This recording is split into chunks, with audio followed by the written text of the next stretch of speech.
சென்னை கண்ணகி நகரில் பல மாற்றங்களை உருவாக்குவதே நோக்கம். முன்னாள் தலைமைச் செயலாளர் வே. இறையன்பு பேட்டி.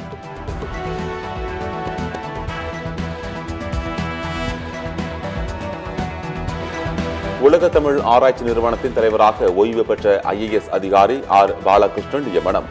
ஒடிசா மாநிலத்தில் பல உயர் பதவிகளை வகித்ததோடு இந்திய தேர்தல் ஆணையத்தில் துணை தேர்தல் ஆணையராக 2 முறை பணியாற்றியவர்.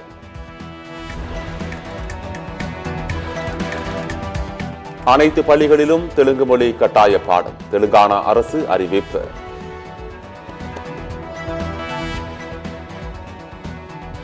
தொகுதி மறுசீரமைப்பு பிரச்சனைகள். தமிழ்நாடு முதலமைச்சர் மு. க. ஸ்டாலினின் நிலைப்பாட்டை முழுமையாக ஆதரிக்கிறோம். தெலுங்கானா முன்னாள் முதல்வர் சந்திரசேகரின் மகன் KD ராமராவ் கருத்து.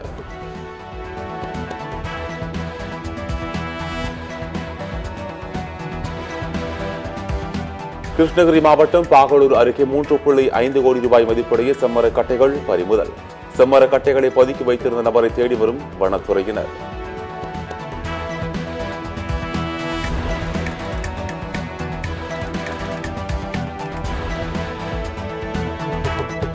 நடிகர் விஜயால் ஆட்சி மாற்றம் ஏற்படுமா? சத்தியம் சர்வே முடிவுகள் வெளியீடு.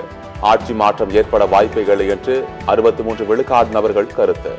மாற்றம் ஏற்படும் என 29 விழுக்காடு மக்கள் கருத்து.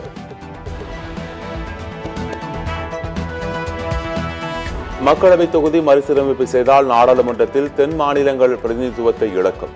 திமுக நாடாளுமன்ற உறுப்பினர் ஆர். ராசா குற்றச்சாட்டு.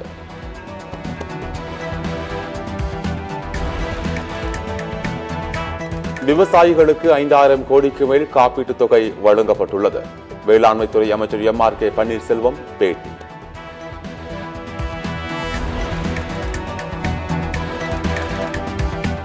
பல்வேறு வன்முறை சம்பவங்களை கட்டுப்படுத்த தவறியதாக திமுக அரசை கண்டித்து அதிமுக சார்பில் நாளை ஆர்ப்பாட்டம். பொதுமக்கள் அனைவரும் பெருந்திரளான அளவில் கலந்து கொள்ளுமாறு EPS வேண்டுகோள்.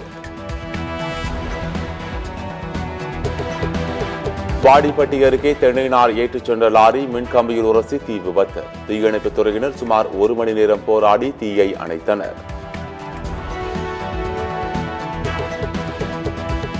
நாடாளுமன்ற தொகுதிகளின் மறுசீரமைப்பு தொடர்பாக மார்ச் 5 அனைத்து கட்சி கூட்டம். 45 கட்சிகளுக்கு தமிழ்நாடு அரசு அழைப்பு.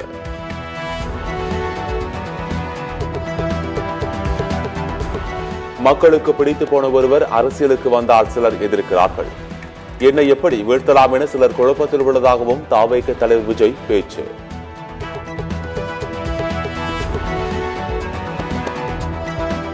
ஆயிரத்து 1967 1977 பாணிகள் தமிழகத்தில் மாற்றத்தை கொண்டு வருவோம். 2026 சட்டமன்ற தேர்தலில் மாபெரும் மாற்றத்தை கொண்டு வருவோம் எனவும் விஜய் நம்பிக்கை. மும்மொழி கொள்கையை கைவிடாவிட்டால் மத்திய அரசு அலுவலகங்களில் உள்ள இந்த எழுத்துக்களை அளிக்கும் போராட்டம் நடத்தப்படும். இந்திய கம்யூனிஸ்ட் கட்சியின் மாநில செயலாளர் முத்தரசன் எச்சரிக்கை.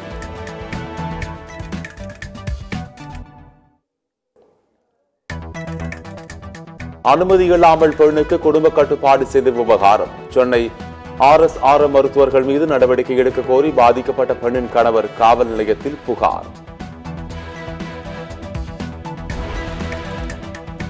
மேகதாது விவகாரத்தில் மத்திய அரசு நிலைப்பாட்டை தெளிவுபடுத்த வேண்டும். கர்நாடக துணை முதலமைச்சர் TK சிவக்குமார் வலியுறுத்தல்.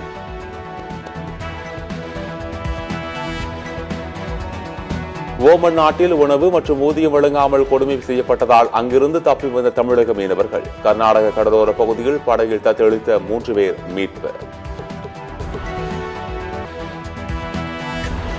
புனேவில் காவல் நிலையத்திற்கு அருகிலேயே நிறுத்தப்பட்டிருந்த பேருந்தில் இளம் பெண்ணுக்கு பாலியல் வன்கொடுமை. CCTV அடிப்படையில் குற்றவாளி கண்டுபிடிப்பு. 8 தனிப்படை அமைத்து தேடி வரும் போலீசார். சம்பவத்தை கண்டித்து சிவசேனா UPT கட்சியினர் பேருந்து நிலையத்தின் மீது தாக்குதல்.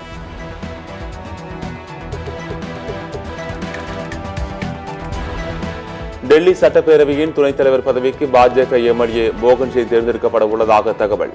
ஆம் ஆத்மி கட்சியின் அடில் அகமது கானை 17,000 அதிகமான வாக்குகள் வித்தியாசத்தை தோற்கடித்தவர். தாய்லாந்தில் கல்வி சுற்றுலா சென்ற இரட்டை மாடி கொண்ட பேருந்து விபத்து. 18 பேர் உயிரிழப்பு.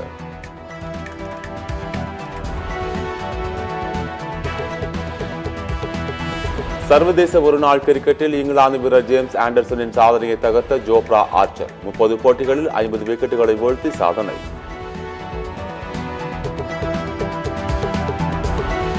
சென்னை வந்து சிஎஸ்கே அணியில் இணைந்த MS Dhoni. CSK captain Ruturaj கட்டியணைத்து வரவேற்கும் வீடியோவை வெளியிட்ட சிஎஸ்கே நிர்வாகம். இங்கிலாந்துக்கு எதிரான போட்டியில் பல சாதனைகளை படைத்த ஆப்கானிஸ்தான் இளம் வீரர் இப்ராஹிம் 177 ரன்கள் விளாசி சாம்பியன் ஷாட் வரலாற்றில் அதிக ரன் குவித்த வீரர் என்ற சாதனையை படைத்தார். ஆப்கானிஸ்தானுக்கு எதிரான போட்டியில் துவக்கத்தில் இங்கிலாந்து அணி தடுமாற்றம். துவக்கத்தில் விக்கெட்டுகளை இழந்து தடுமாறிய நிலையில் ஜோ ரூட் பட்லர் ஜோடி பொறுப்பான ஆட்டம்.